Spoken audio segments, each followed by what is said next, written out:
Christianity's central place in British culture is looking increasingly under threat, with church attendance numbers in constant decline.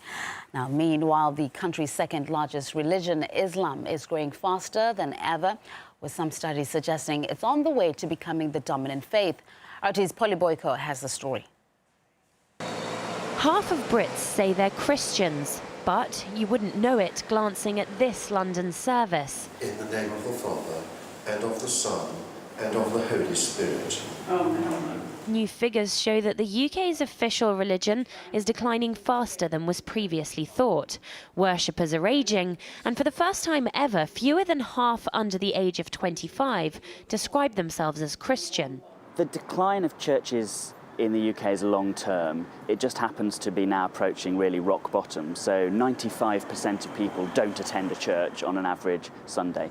While the Church of England struggles, the Office for National Statistics says that the number of Muslims in England and Wales has surged by 75%. And they're young. Half of British Muslims are under the age of 25. I'm looking at the swathes of men in the hall down below. What is it that draws them here? That's the big question. Motivation theory is very, very different for different people. Islam's family values are very well bonded, and families really try to nurture young people in the fold of Islam. We have more than 50% congregation from the young people, because we try to deal with the young people's issues, so they feel part of the mosque establishment. Religious think tank The Pew Forum estimates that if present trends continue, the Muslim population of the UK will swell to almost double within 20 years, totalling 5.5 million. According to these figures, it means that by 2030, Britain will have more Muslims than Kuwait. It's projects such as this community-based Muslim radio station that could provide the clue as to why the religion is flourishing in the UK. In that booth, DJs who call themselves brothers and sisters talk about local issues and education from the point of view of Islam.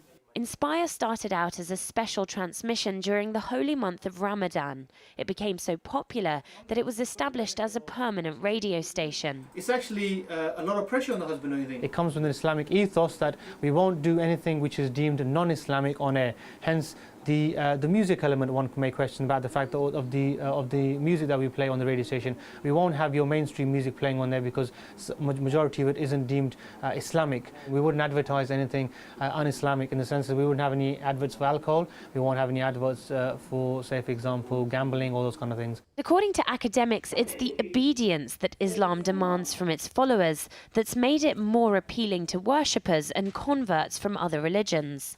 Islam says no.